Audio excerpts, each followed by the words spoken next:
Prophet Micah, who was likely, I think, if I'm looking at this from a historical perspective, was probably ministering during the same time as Isaiah, was living during a time where there was serious moral decay throughout Judea, Samaria. Samaria was the capital of the northern kingdom, and then Jerusalem. That's just Micah 1:1.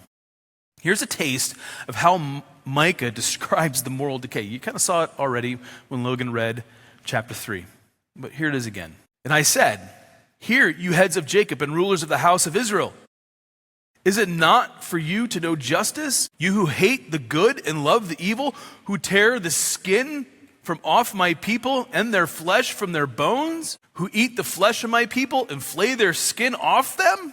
Happy Father's Day. "And break their bones in pieces and chop them up like meat in a pot, like flesh in a cauldron." Yikes. Prophet Isaiah would make a similar statement about the perversion of justice and moral decay. Isaiah 5:20 says this: "Woe to those who call evil good and good evil, who put darkness for light and light for darkness, who put bitter for sweet and sweet for bitter." Writing this sermon, I just couldn't help but think of many of the aspects of America that have flipped, that is living out Isaiah 5:20. The abortion of an unborn baby made in the image and likeness of God is murder, yet clearly accepted by the modern West. LGBTQ ideology is abhorrent because it betrays God's good design for man, woman, marriage, and sex. My heart breaks for anyone who's trapped by LGBTQ lies. It truly, truly does. My heart breaks.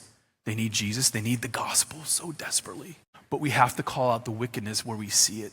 That's wicked. Let's throw in the general acceptance of pornography. That's wicked. So I'm like, you're just going after them because they're not like you. No. All you straight people who look at pornography, you're part of it. That's wicked. That's wicked. This issue is euthanasia, and its euphemistic term, assisted suicide. Our neighbors to the north, Canada, they have a law in place that make euthanasia kind of easy. Wicked. All of these examples, and I can go on, are calling evil good.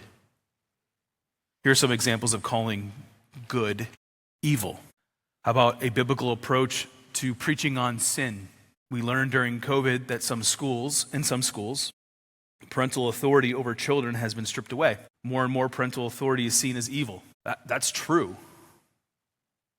That happened, and I got the receipts to prove it. How about a basic definition for man and woman? For some, it's evil to make these kind of determinations. I mean, I don't mean to be insulting. I really don't.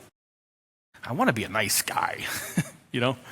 But if you're reading Scripture, like you're reading the Bible and you're reading Micah or Isaiah 5:20, and you look up and you don't see how things have flipped, then your eyes aren't open. So Houston, we have a problem. Whether it is a federal constitutional representative democracy of the United States or the theocracies of Israel and Judah, you can't tell me for a moment that God does not care about morality. But you might say, what about Jesus and what about the gospel? And yes, I will get there because Jesus, the Son of God, deeply cares about how you and I image ourselves to the world.